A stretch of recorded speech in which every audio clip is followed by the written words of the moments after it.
As you know, it's an honor and pleasure for me to be here today. I do want to say a couple of things. I said them. I had some remarks at the opening ceremony, and Glenn was there at the time. I think Glenn is probably sitting here right now. It is the 30th anniversary of this event.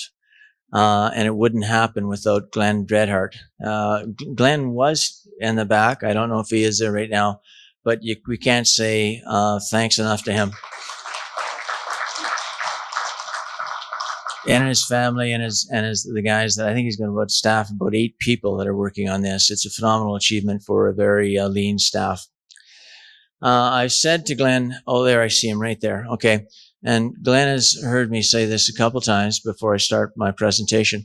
But Glenn has heard me say this a couple times, that lacking only the investment bankers, this would be a convention that's better, in my opinion, than PDAC.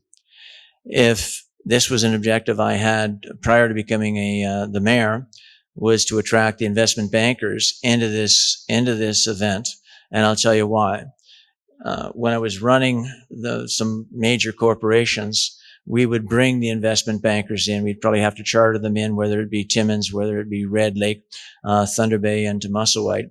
The investment bankers, they then would have a tour around the sites. They get a feel for their projects, and then they would make their recommendations, and you would see a write-up. But we've got a venue here that in the 2 days that I've been listening, the presentations over the last 2 days, we've heard all of the major projects in the Timmins area and some in Sudbury at the same time. You bring the investment bankers here, and you then hear their presentations. You could be on the ground. You could be talking to the operators, and the investment would flow. Because we must, every president, CEO, every manager of any mining corporation, one of the things you must do, you must mobilize capital, and we've got a venue set up that would allow that. And Glenn, that's going to be one of my missions, that we attract the investment bankers into this forum. Because then we've got everything that it needs, including the capital to build the projects that these guys are. You've heard them. I've heard 3 or 4 already today that are phenomenal. They're phenomenal projects. So that's going to be one of my missions, Glenn, and I know I can count on you to help me on this. Yesterday I had a 20-minute talk at lunch hour, and it was about Indigenous partnerships. So I won't be talking to them about that. I will be talking about the state of the mining industry here, and not only in Timmins, but across the north. I am the Minister of Mines. It's my responsibility for the Ring of Fire. Another mandate I have is to ensure that Ontario is the #1 mining jurisdiction in Canada. So it allows me to talk about a number of very important points, including energy. So I'll be talking about that as well. And I'll start to talk about where I think the mining industry is going to be. And it isn't going, you'll see this title, it's within the next 5 years. That's too short. Glenn talked about 10 years. That's too short. I'm going to talk about the future, and I'm talking about a 100-year future that we're looking at right here in Timmins as the hub of mining in Northern Ontario and in Canada. This is where it's going to be. Over the turn of the end of last century, at the late 1800s, they found oil in Texas. And shortly on the back of that, the U.S. was the #1 economy. There's some other factors that made that happen, but it was basically because they had found the world's, at that time, largest source of fuel. And that's what we found here in Northern Ontario. And this is why mining is important, because we have to mine the fuel. Mining is important. Mining was always important because I'm a mining guy, but now it's critical Because if we are going to solve the challenges of our society, we have to mine the minerals. The minerals have to come out of the ground. We're mining the fuels of tomorrow today in Northern Ontario. It's very important for every person that's involved in this room and every part of the mining industry. It's important to your children. It's important to your grandchildren. We see what's happening on a regular basis. It's funny, but the message has finally got through because you can't see in New York City. Somebody has found out that, geez, we got to get started on this. Mining is important. Mining is critical. And that's what we're sitting on right now. We're sitting on the future. And we're laying, and I'll tell you, part of my presentation, I'll tell you about what we're doing here within this ministry to set the table. The ministry doesn't build the mines, but it sets the table so these mines get built. The other thing that's incredibly important, it's how we're building these mines. We're building them sustainably. The definition of sustainability is that we meet the needs of the current generation without sacrificing the future generation. When I travel around the country and I go to the Creighton mine, I'll pick on that one. 9,600 feet deep. It's a valley mine. They're running it with electric vehicles. The air is clean. It's hot, but it's clean. And I met, you've heard me story this, but this story once, so I'll tell it again. There's 3 kids I met at 9,600 feet, and they're young people. One was from New Liskeard, one was from Raymore, and the other one was a young Indigenous lady from Moosonee. And she was ecstatic to be working at 9,600 feet at the Creighton mine because she wanted to be an electrical engineer to work on the equipment at that mine. Is Epiroc. I'll mention there's Sandvik. There's a lot of companies around here. They're all busy developing and building EVs. And as I said at the opening remarks, you couldn't find EVs, the haulage vehicles, the scoops, at the show because you can't keep them on the shelves. They're in demand because the industry is changing. Newmont with the Borden mine has got a good start on that technology. Agnico is committed to transforming into the EV technology. They're committed to, Canada Nickel is committed to their haulage field, their haulage fleet will be hydrogen. And I believe that's the same type of power they're talking about at Detour as well. So every major and small organization is busy transforming how they mine. Because you can't stand up and say that you're going to be green if you're not mining in a sustainable fashion. And this industry is committed to it. And I'm committed to it because that's where I am from. My father was born in 1920 in a house behind the mill. And I saw the evolution of the mining sector. And the evolution started really at the operations with the people that worked it. There's a sign on the tailings on the way between South Porcupine and Timmins, and it's Newmont, and it says reclamation in progress. That reclamation started way back in that 60s when that dam was decommissioned, and it was the operators that said, we're going to do this. You know why? Because their children played on that in those areas. That's why they're committed to it, and that's what good operators do. That's what good service people do. They're committed to mining correctly. It's what makes me so proud about mining in Canada. And make no mistake, do not make any mistake about it. Canadian miners are the best miners. Ontario miners are the best miners. And because for where I'm from, I think the miners from Northern Ontario are the best. We're very proud, we're dedicated, we're committed to doing it right. The other thing very important about the mining industry, we're price takers. We're not price makers. You heard Danny Gagnon talking about you always must be prepared to be innovative. That's the challenge if you enter this industry. You must be innovative. You have to be. You're a price taker. So be very proud about your industry. We're doing it right. We're committed to doing it right. I met 3 or 4 groups from schools from Northern Ontario in the Hall of Fame room over there, and they all want to get involved in mining because they can see the future that's there. And these are kids that want to get into the trades, or they want to get in to be engineers, but they want to be involved in mining because this is the place, this is where the future is. And you got to be proud of that.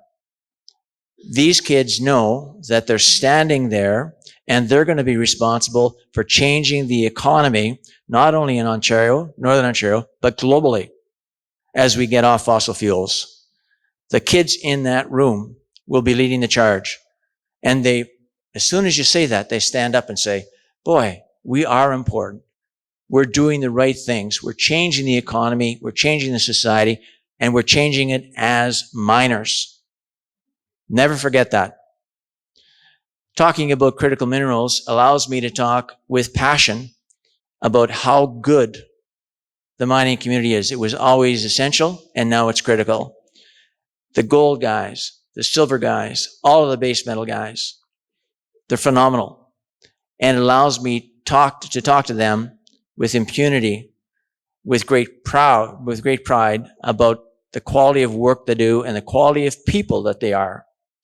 I'll pick on Danny again. Danny was listening to him, and he talked about good people, how finding good people is essential. Well, that includes finding guys like Danny Gagnon. Dave Russell is here at the back, finding guys like Dave Russell to run the Galleon operation, finding the guys that run the Lakeshore operations, the Newmont operations, the Agnico operations. How do you find them?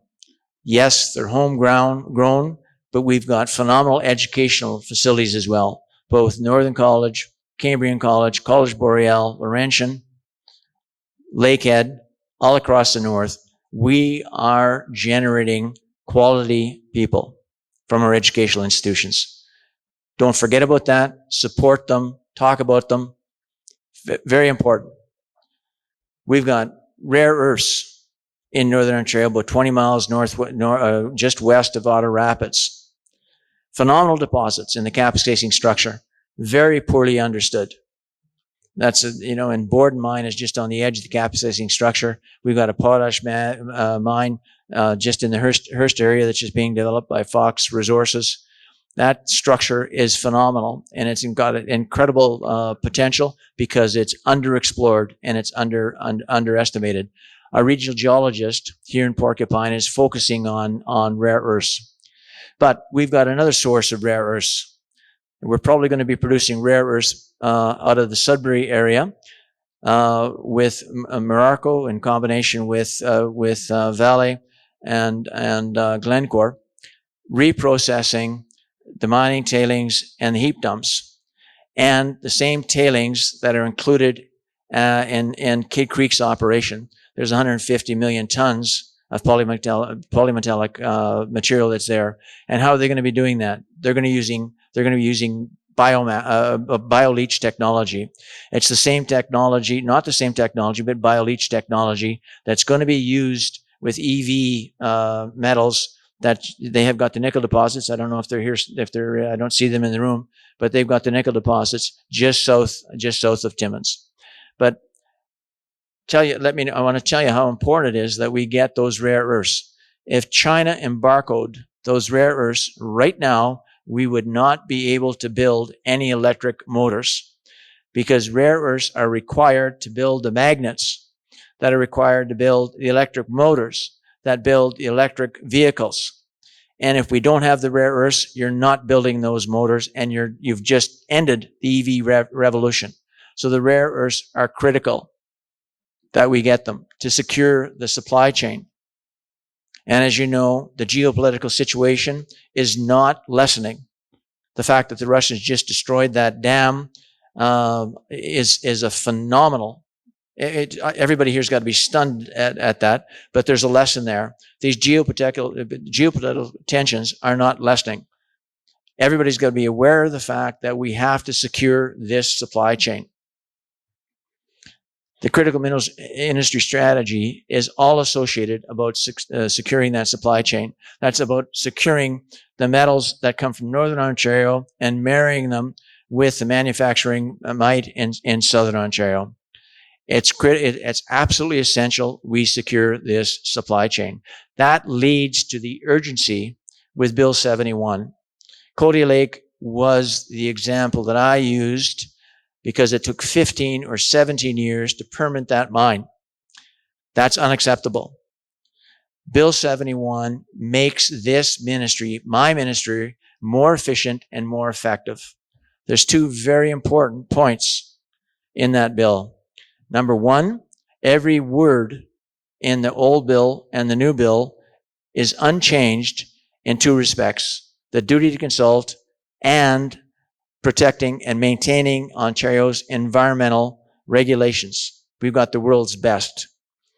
And why? Because everybody in this room understands how important it is, how important the duty to consult is, as well as in maintaining environmental regulations.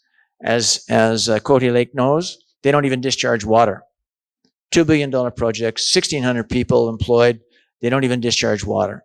With phenomenal Indigenous relations, they prosper. They're prospering. I won't talk about the Indigenous relations. I talked about them at lunch hour. So this is what we're doing in the mining sector right now. When I look around the world, around the room, and I've listened to the presentations, have you listened to the pride that these individuals have in their projects?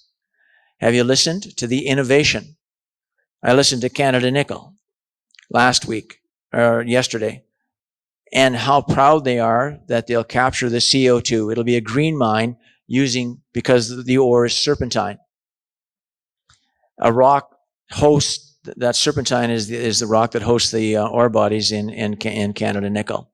And they're actively researching in labs in Kingston right now. And that's happening right here in Timmins.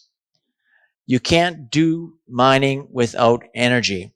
And if you look at the mining, if you look at the energy profiles, how much energy is going to be required, you know we need more energy. Monday morning, I was at a conference in Toronto with the Minister Todd Smith of Energy, and that was a conference with United Arab Emirates. And they were talking about critical minerals and energy. And as you know, Ontario is leading the world on these small modular reactors. There's also small micro modular reactors that I think have a huge future in the Indigenous communities in the north. With them, you could again, the heat off them, you could power the green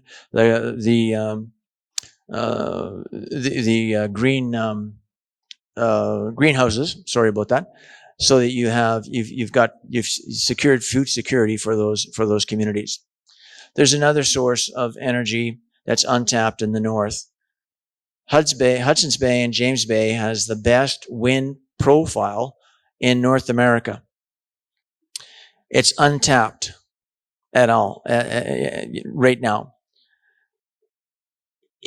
And there is a moratorium on wind turbines and offshore, largely because of they don't want any more in Lake Ontario. But the wind profile there is the best in North America, and with that wind profile fully utilized, it could probably provide the revenue stream that would be equal to the Bay James in northwestern Quebec. And you know how that has transformed the whole economy in northern Ontario, northwestern Ontario, and what it could mean to northern Ontario. And why do we need that energy? Two reasons. Number one, it's clean. But another thing, we have basalt here in Timmins. Basalt is a mineral when it was created at a temperature that's so high, it does not contain any CO2. But it can be, if it's reheated It can recreate rebar, no iron, but the equivalent of rebar, mesh, a number of projects, a number of products that are all carbon neutral, and they could, including building windmills with no carbon future and footprint. And that's the opportunity here that Timmins has to be an energy superpower on hydrogen. We've got an abundance of natural gas. If you burn natural gas, you create CO2. But you can store CO2 with serpentine. So we've got that. And with that abundance of energy, you can take basalt and make a carbon neutral product that will reduce the carbon future in the whole construction industry, all on the back of mining here in Timmins. This is our future. How are we helping to get this done? Well, we've got the Critical Minerals Innovation Fund. We've invested in EV technologies here in Timmins. We've invested in EV with IR technologies and the rare earths and a number of other projects. We've got the Ontario Junior Exploration Program that's up to 60. It's just been expanded by $6 million in this year's budget. It's up to $35 million now. But on the result of those policies, Ontario is already Canada's largest, biggest spend on exploration in Canada.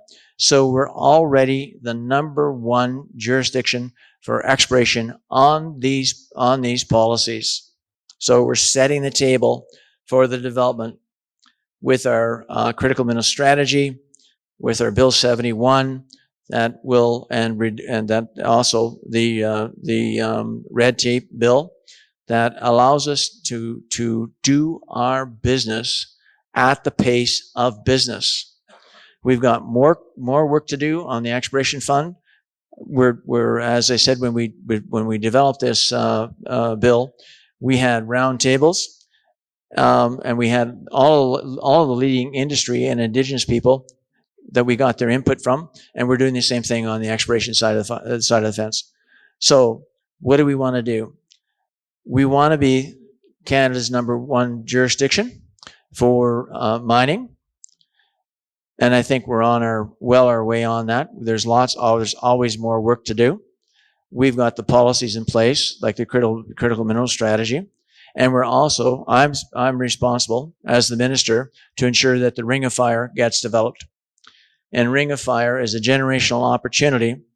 It's a generational opportunity for not only in Canada, but for the globe.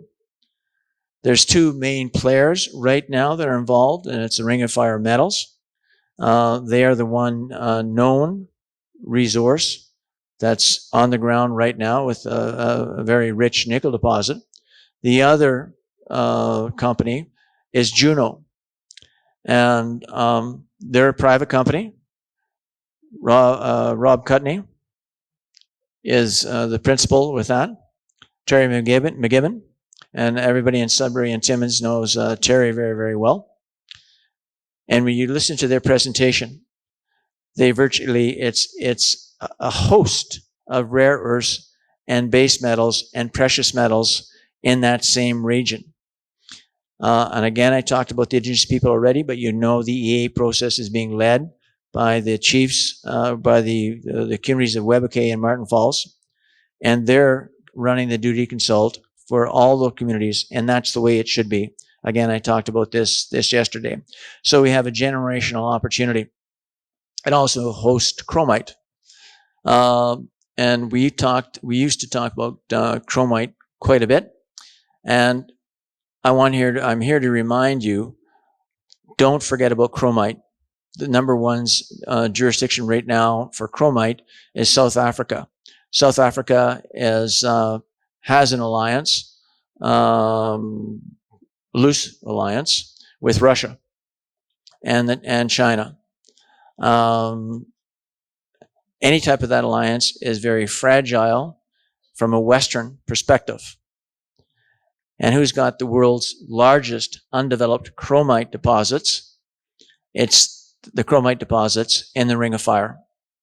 And the chromite deposits, they're originally scheduled to be processed, the ferrochrome, with Sault Ste. Marie.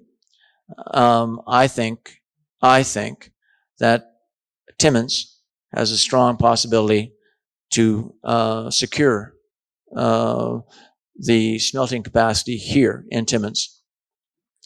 So we have got what the world wants today.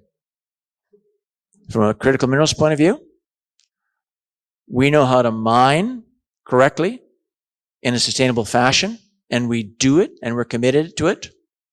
And we've got the people and the technology and the desire to make sure it happens here in Northern Ontario on the back of conferences like this. So everybody in this room should be proud and excited to be involved in the mining industry. We do not take a back seat to anybody globally. The people in Timmins, top notch, top drawer. Everybody's got to be proud of the fact that they're living here in Timmins, involved in this industry. You've heard me say this in different presentations in Sudbury, and I'll say it again right now in Timmins. This is our time. This is our time. This is a generational opportunity because we know what we're doing. We know what we're doing, and we know how to get it. This is a transformative time in every aspect of what I've just talked about, but specifically on the back of the fact that we are mining the fuels of tomorrow today, centered right here in Timmins, Ontario. The next time that I have this conference, and Glenn's probably still at the back, then we'll have investment bankers. And we'll put the whole equation together, including the investment bankers, to mobilize the capital that's required to advance all of these projects that you've heard about today and some that you haven't. Then we'll have the whole package right here in Timmins. And we'll have a conference that's better, in my opinion, better than PDAC. And look, I love PDAC, but what do you have here? You would have investment bankers talking to operators at the sites and be able to talk to individuals, guys in the mills. What's happening? What's your recovery like? Your guys in the mines. Your mine management. That's what makes a good conference with the investment bankers. So next year, I'm positive it'll be bigger and better than it is right now, but it's already great. But remember this one thing. This is our time. Thank you very much.